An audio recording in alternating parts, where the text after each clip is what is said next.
बिस्मिल्लाहिर्रहमानिर्रहीम। अस्सलाम वालेकुम। पाकिस्तान टुडे के साथ मैं हूं मंसूर आजम काजी।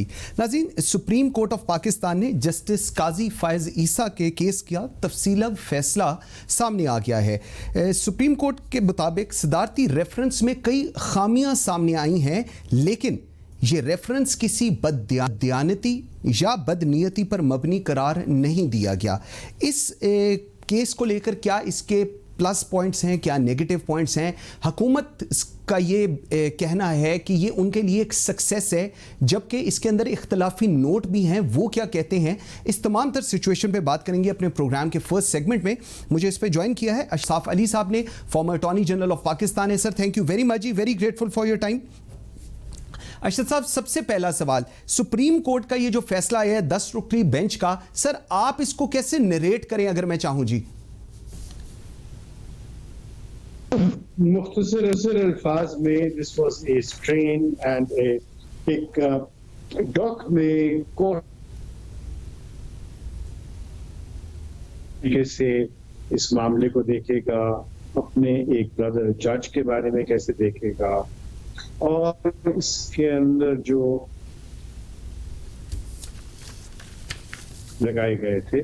सो ये टेस्ट अब मैं समझता हूँ सुप्रीम कोर्ट का था, और ये पहली दफा सुप्रीम कोर्ट पहले भी इस तरह की सिचुएशन जब आई तो सुप्रीम जुडिशल काउंसिल की जो जुरिस्डिक्शन है उसके ऊपर बात हुई, सुप्रीम कोर्ट की जुरिस्डिक्शन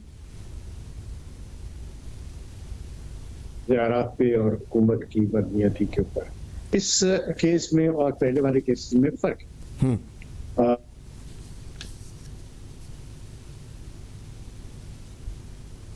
जिसमें शवाहिद मौजूद थे कि बदनीयती है। इस केस में शवाहिद कोई नहीं थे, इसलिए कोई मैलाफिडे इन फैक्ट नहीं है, मैलिस इन लॉ जरूर है, यानी कानूनी।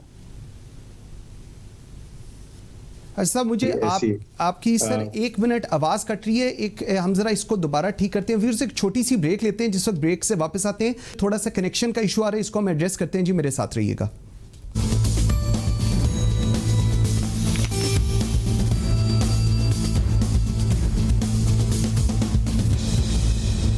Welcome back after the break जी। अशरफ साहब, जिस तरह हम बात कर रहे थे, ये मैं थोड़ा सा इख्तलाफी नोट के ऊपर पहले आपका व्यू पॉइंट चाहूँगा। उन्होंने कहा जी तहकीकात की मंजूरी वज़ीर आज़म और सदर की तरफ से नहीं दी गई, बल्कि वज़ीर कानून की तरफ से दी गई है। सेकेंडली, उन्होंने कहा मिसेस काजी फ़ायज़ ईसा को रेफर करने से पहले नोटिस भी जारी नहीं किया गया था। टैक्स कानून को गैर वाज़ेह तशरीह पर गुमान कर लिया गया और इंडिपेंडेंट अहलिया जो थी और बच्चों को एहसास जाहिर करने के पाबंद थे। ये चीज़ें जो इनका एक इख्तलाफी नोट है, ये इसको अगर हम ओवरऑल इसका देखें तो इसका क्या व्यू पॉइंट, इसका क्या डायरेक्शन जो अब दी गई है, उसके अंदर किस तरह ये इंडिपेंडेंटली FBI इनको मैनेज करेगा, जज साहब का जुडिशल काउंसिल के अंदर जाएगा? इज दैट सो जी? नहीं जी, इख्तलाफी नोट जो है उसका कोई it is not binding, it is not a direction. ये जज साहब का अपना पर्सनल व्यू है। बाकी जज साहिबान ने उनके व्यू से सब्सक्राइब नहीं किया, बाकी जज साहिबान ने उनकी इस बात से एग्री नहीं किया है। ठीक है। तो ये सिचुएशन कुछ ऐसे बन जाती है कि वो इंडाइटमेंट जो है वो नौ मिनिस्टर के अटॉर्नी जनरल या शहजाद अकबर साहब के खिलाफ कोई कार्रवाई नहीं हो सकेगी इसके ऊपर। ओके, वो सिर्फ एक उनका अपना जज साहब का व्यू है। ठीक। अच्छा सर, एक और चीज़, जिस तरह इन्होंने बताया कि अब 7 रोज़ के अंदर जो नोटिस हैं वो जस्टिस काजी फ़ायज़ ईसा साहब की अहलिया और बच्चों को उनके ऑफिशियल रेजिडेंस पे दिए जाएंगे, जिसके अंदर वो FBI को बिल्कुल मेंशन करेंगे कि जो इनकी जो पाकिस्तान से बाहर properties and all that. Sir, इसको आप किस तरह देख रहे हैं, इस डायरेक्शन को जी? काजी साहब, ये काम तो हो चुके हैं। आप याद कीजिए कि जब शॉर्ट ऑर्डर आया था उसमें ये डायरेक्शंस थी, तो ये काम हो चुके हुए हैं। और जो मेरी नॉलेज है और जो मेरी इत्तलात है उसमें ये बात है कि FBI ने इसके ऊपर तहकीकात कर ली हैं और रिपोर्ट भी भिजवा चुकी है सुप्रीम जुडिशल काउंसिल को, ठीक, थ्रू द रजिस्ट्रार। बिल्कुल। तो ये जो है वो इख्तलाफी जो शॉर्ट ऑर्डर था, उसकी इम्प्लीमेंटेशन हो चुकी हुई है। बिल्कुल। अच्छा सर, एक और चीज़ जो इसके अंदर मेंशन की गई है, उन्होंने कहा है कि जी रेफरेंस के लिए ज़रूरी है कि सुप्रीम कोर्ट के जज से मुतल्लिक शिकायत पर पहले तहकीकात कराई जाएं, मगर इस रेफरेंस में हमारे सामने कोई ऐसी चीज़ नहीं आई जिससे हमें पता चलता है कि किसी तहकीकात का भी हुक्म प्रेसिडेंट और फ्रॉम द प्राइम मिनिस्टर नहीं दिया गया। तो सर फिर तहकीकात लॉ मिनिस्टर किस कैपेसिटी में करा रहे थे जी? नहीं, ऐसा है नहीं। मैं आपको बताऊं, तहकीकात जो करनी है, जो कुछ भी करना है, वो सुप्रीम जुडिशल काउंसिल में करना है। ठीक है। असल में इस बात को थोड़ा समझने की जरूरत है कि जब प्रेसिडेंट के पास या कोई इंफॉर्मेशन ले होती है before the supreme judicial council, और कोर्ट ने कहा है कि जी ये इंफॉर्मेशन थी जो कि ले की गई before the supreme judicial council by through the president, और वो प्राइम मिनिस्टर ने वो मुहैया की थी।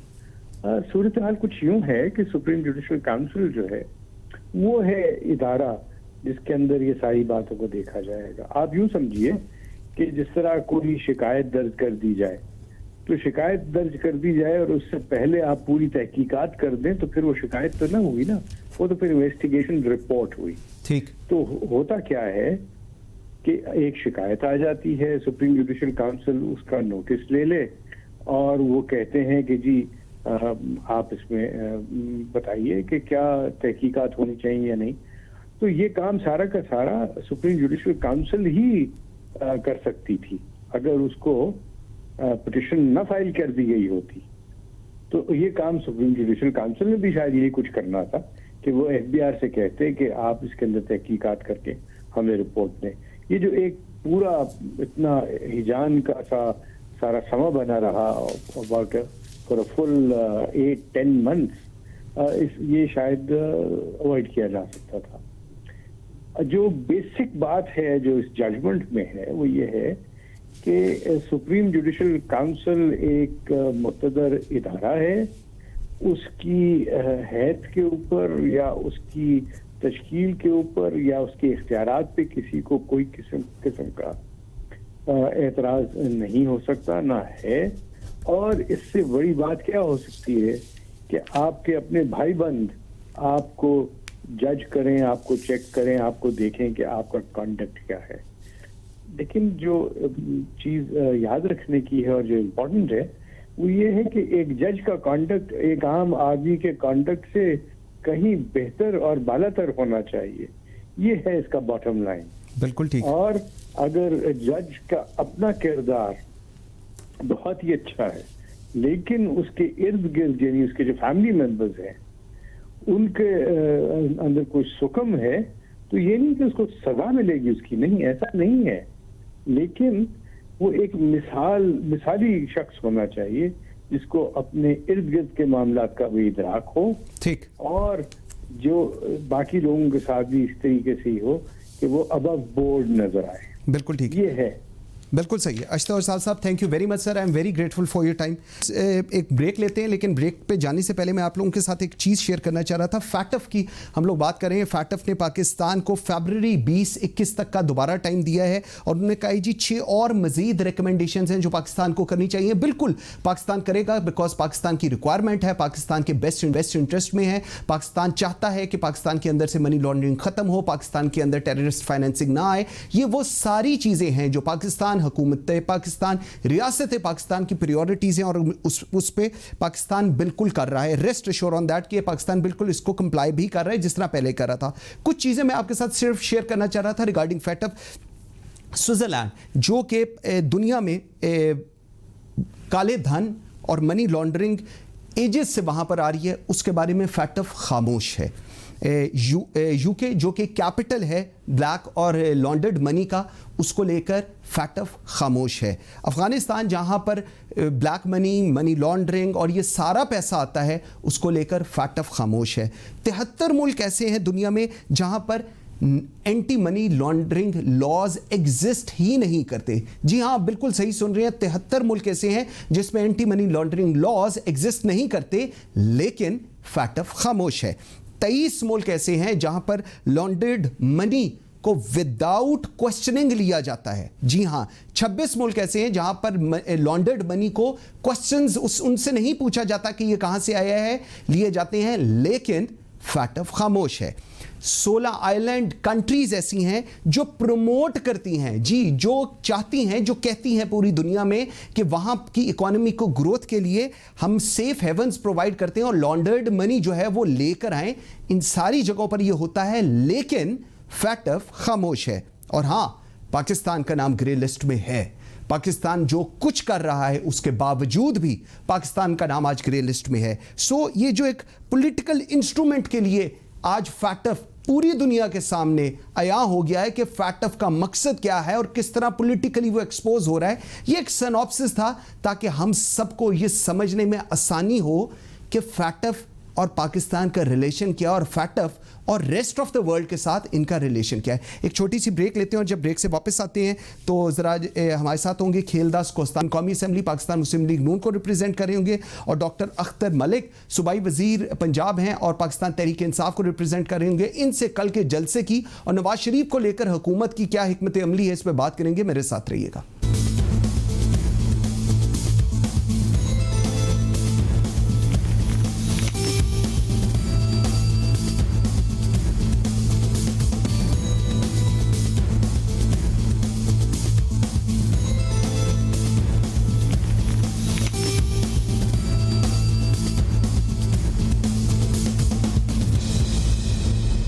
Welcome back after the break. जी नाज़रीन, मेरे साथ हैं खेलदास कोस्तानी, रुकन कौमी असम्बली पाकिस्तान मुस्लिम लीग नून को रिप्रेजेंट कर रहे हैं, और डॉक्टर अख्तर मलिक सूबाई वजीर पंजाब हैं, पाकिस्तान तहरीक इंसाफ को रिप्रेजेंट कर रहे हैं। थैंक यू वेरी मच जी, बहुत शुक्रिया। डॉक्टर साहब, आपसे बात का आगाज़ करता हूँ। हुकूमत कह रही है, प्राइम मिनिस्टर इमरान खान कह रहे हैं, शिबली फराज साहब कह रहे हैं कि नवाज शरीफ को 15 जनवरी तक पाकिस्तान की जेल में डाल देंगे।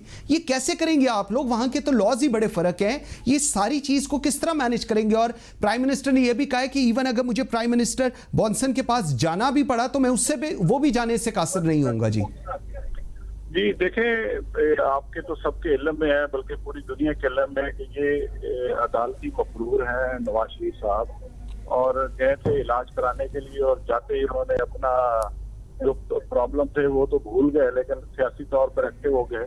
तो ज़ाहिर है पाकिस्तान की अदालतें हैं, पाकिस्तान की अदालतों का एहतराम तो हर पाकिस्तानी पर फर्ज है। Being prime minister, being common शहरी, हम उनके इम्प्लीमेंट कराने के पाबंद हैं। तो इंशाल्लाह जो भी हमें कानून रास्ता देगा उस कानून को फॉलो करते हुए ये अपने अंजाम तक पहुंचाएंगे। ठीक हो गया। अच्छा, कोस्तानी साहब, आपकी तरफ में आता हूँ। मुझे थोड़ा सा बताइएगा, जिस तरह अभी कहा जा रहा है कि नवाज शरीफ की वापसी के लिए बरतानिया जाना पड़ा प्राइम मिनिस्टर को, तो वो भी जाएंगे, और अगर बात भी करनी पड़ी बोरिस जॉनसन से तो वो भी करेंगे। तो प्राइम मिनिस्टर नवाज शरीफ साहब वापस क्यों नहीं आ जाते? खुद ही प्राइम मिनिस्टर जो जाएंगे उनको लेने के लिए।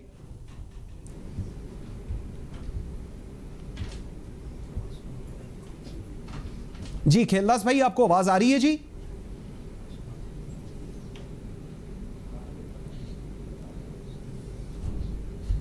जी खेलदास भाई, आपको आवाज आ रही है? जी आप अगर सवाल रिपीट कर दें, मैंने सुना नहीं आपका सवाल। मैं कह रहा हूं कि नवाज शरीफ साहब खुद वापस क्यों नहीं आ जाते? अगर वजीर आजम कह रहे हैं अगर वो नहीं आएंगे तो वो उनको लेने के लिए खुद जाएंगे यूके, तो वो खुद क्यों नहीं आ जाते नवाज शरीफ साहब वापस?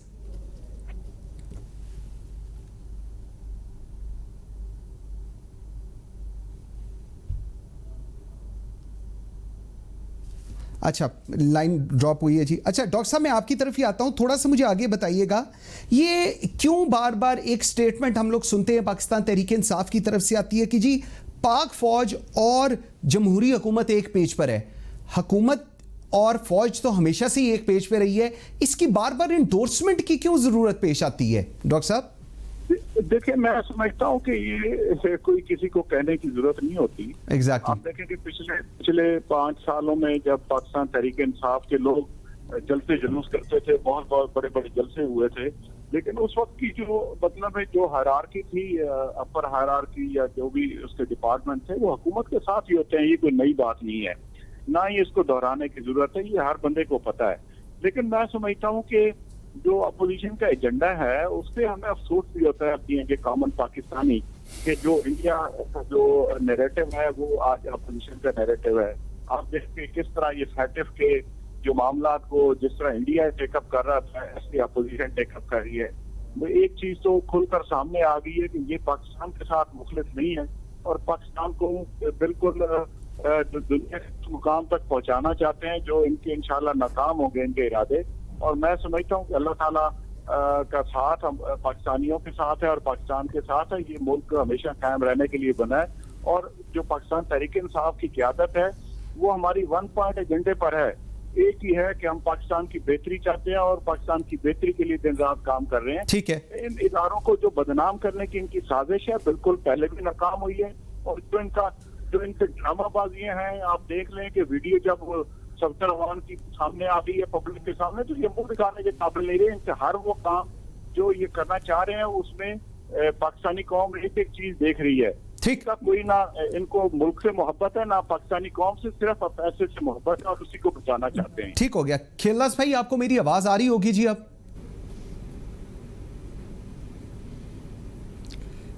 जी जी बिल्कुल। अच्छा, मुझे एक चीज बताइएगा, जिस तरह अभी डॉक्टर साहब बता रहे हैं, वो कह रहे हैं कि जी और जो हुकूमत वक्त है उसका ये ख्याल है कि आप लोग और पीडीएम जो है ये पाकिस्तान के मुखालिफ है, आप लोग इदारों के खिलाफ बात करते हैं और जो पाकिस्तानी कौम है वो आप लोगों के साथ नहीं खड़ी। लेकिन आज मरियम नवाज का जो बयान था वो कहती हैं कि हमारे साथ सारे लोग हैं, इसलिए हुकूमत जो है वो बुखलाई फिरती है। क्या कहेंगे इसके ऊपर आप?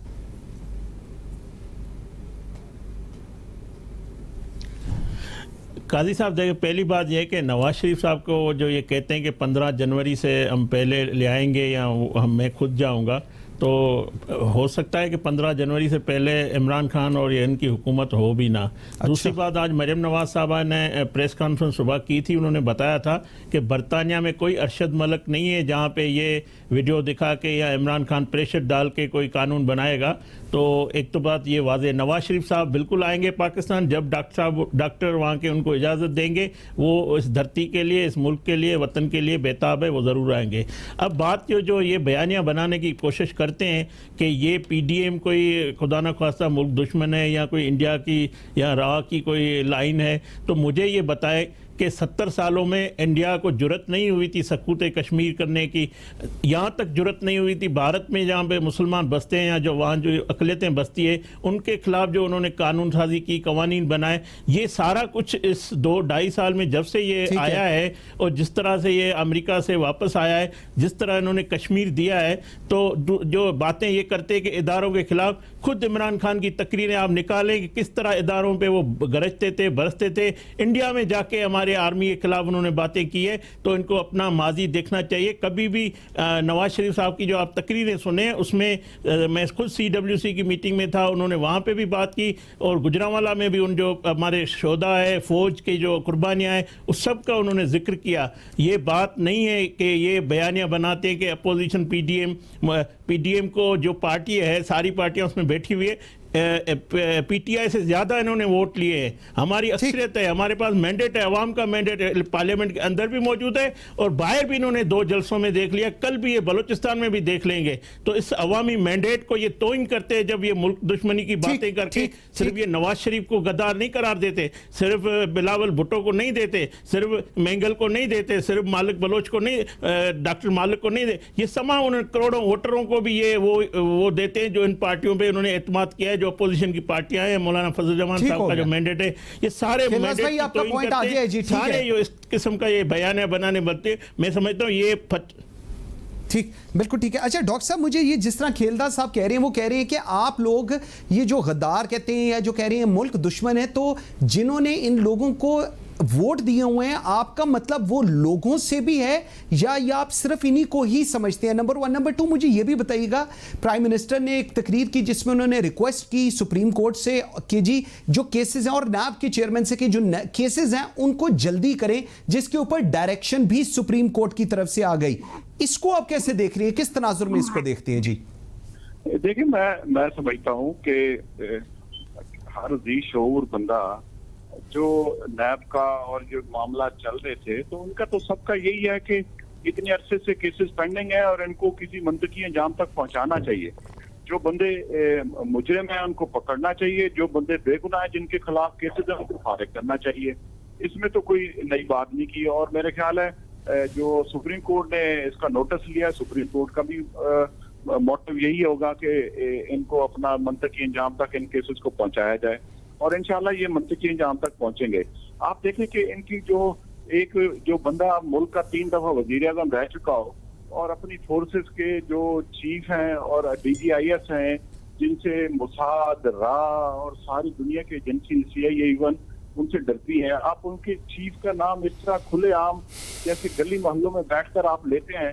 आप एक अपने ओहदे का डेकोरम का लिहाज नहीं किया आपने कि 3 दफा वजीर आजम रह चुके हैं, 3 दफा आपको मुल्क की जो असासे होते हैं उनके बारे में बताया जाता है, सारी इंफॉर्मेशन दी जाती है। आप इस तरह जाके उस इदारे को खत्म करना चाह रहे हैं या उस इदारे के खिलाफ हो रहे हैं जिसकी वजह से आप आज पाकिस्तान के बच्चे स्कूल की नींद सोते हैं, जिनकी वजह से जिन्होंने अपनी जानें देकर हमारा कल महफूज किया है। ये किस अंदाज से ये बात करना चाहते हैं?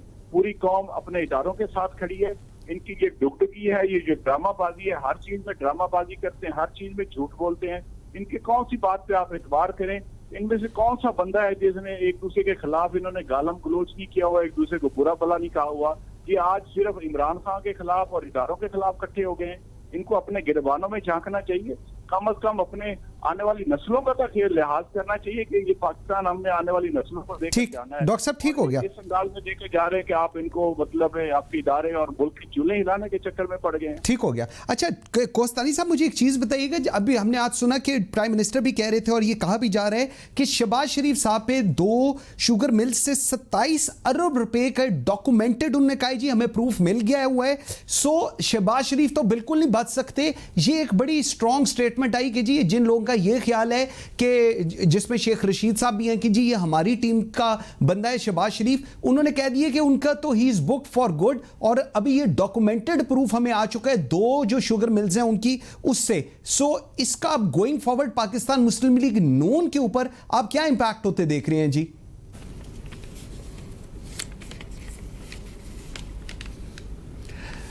काजी साहब देखें, इमरान खान का टारगेट शरीफ ख़ानदान तो रहा है नवाज शरीफ साहब पे पनामा से पहले। जब से इलेक्शन हुए, जब से अपोजिशन लीडर बने शहबाज शरीफ, इमरान खान वज़ीर आज़म का अपोजिशन लीडर टारगेट है और आपने देखा कि उन्होंने उसको जेल में भी डाला, अपनी सियासी इंतकाम का शहबाज शरीफ को बनाया निशाना। ये रोज़ाना के बुनियाद पे एक प्राइम मिनिस्टर हाउस में एक उन्होंने एहतसाब के नाम से एक शहजादा बैठा हुआ है, वो कितनी प्रेस कॉन्फ्रेंस शहबाज शरीफ साहब के खिलाफ की, साफ पानी का केस आपके सामने है, उस पर इन्होंने झूठे। अब ये वज़ीर आज़म कोई कुछ इल्ज़ाम लगा दे तो इस वज़ीर आज़म पे हमें कोई एतबार नहीं है, ना इसका कहा हुआ है कोई लफ्ज़ कोई माना रखता है। ये सियासी इंतकाम से भरा हुआ है। इनको शहबाज शरीफ के खिलाफ इन्होंने आज तक इतनी कोशिश की है। मैं कहता हूं मेरी लीडरशिप के खिलाफ, हमारी PMLN की पार्टी की लीडरशिप पर एक ये करप्शन का सबूत लेकर अदालत में किसी नेब में कहीं पे भी लेके आए, साबित करे और रेफरेंस देखें।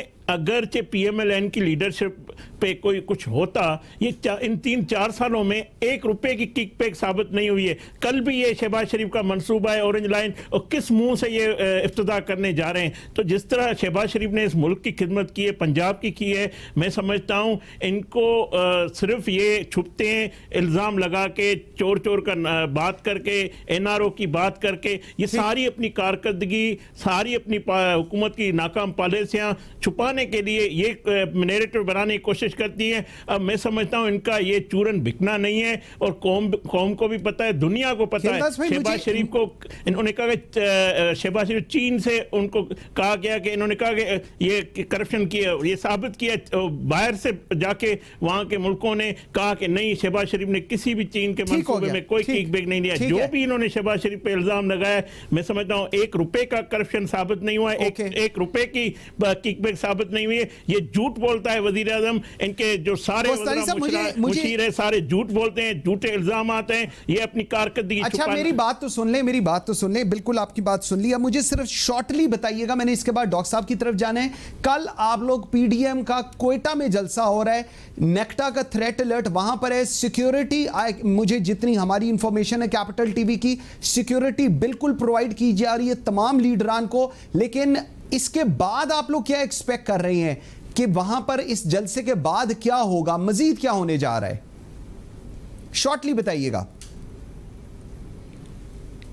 देखें, सिक्योरिटी सिक्योरिटी देना गवर्नमेंट का काम है, हुकूमत का काम है। बलूचिस्तान गवर्नमेंट ने कहा है कि हम सिक्योरिटी देंगे। बात यह कि जिस तरह कराची में 19 तारीख को एक ड्रामा किया गया, एक वाक़या बनाया गया, इस तरह के अगर गवर्नमेंट के जहन में अगर कोई होगी कि हम कुछ करेंगे, ये खौफजदा होंगे, ये पीडीएम अपने जलसे मुलतवी करेगा, तो मैं समझता हूँ हमारी लीडरशिप, हमारी जो पीडीएम है, डरने वाली नहीं है। बिल्कुल अगर कोई इनको है तो ये गवर्नमेंट का काम है, उनको क्लियरिंग कराए, उनको लीडरशिप को, अवाम को सिक्योरिटी दे। ये हुकूमत वक्त की जिम्मेवारी है। बिल्कुल ठीक हो गया। डॉक्टर साहब आपकी तरफ आता हूं। अब कोयटा के बाद लाहौर की बारी आ रही है, जो मेरे ख्याल में अगले महीने लाहौर आ रहे हैं। हुकूमत पंजाब हुकूमत तैयार है जी पीडीएम के लाहौर जलसे के लिए। गुजरांवाला पे बड़ी परेशानी रही है इन लोगों को। लाहौर आएंगे, लाहौर में तो कोई इस तरह की प्रॉब्लम्स नहीं होंगी जी? देखिए, मैं समझता हूँ कि जो ये बातें कर रहे हैं कि झूठे इल्जामात हैं, इनके डॉक्यूमेंट्री एविडेंसेस हैं। हाँ। किसी और पापड़ वाले के, किसी और चौकीदार के, किसी और माली के अकाउंट में अरबों रुपए इस तरह नहीं जाते जो इनके जो मिलों में मुलाजिम है उनके अकाउंट से निकल रहे हैं।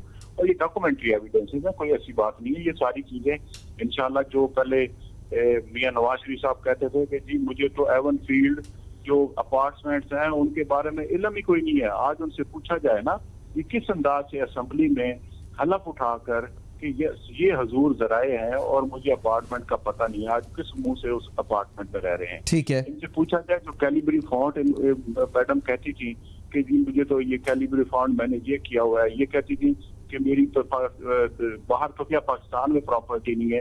इनके किस आप झूठ को आप छोड़ेंगे या किस को अंदाज? डॉक्टर साहब मुझे एक चीज बताइएगा जरा। जी डॉक्टर साहब एक चीज बताइएगा, जिस तरह आप बात कह रहे हैं, ठीक कह रहे हैं।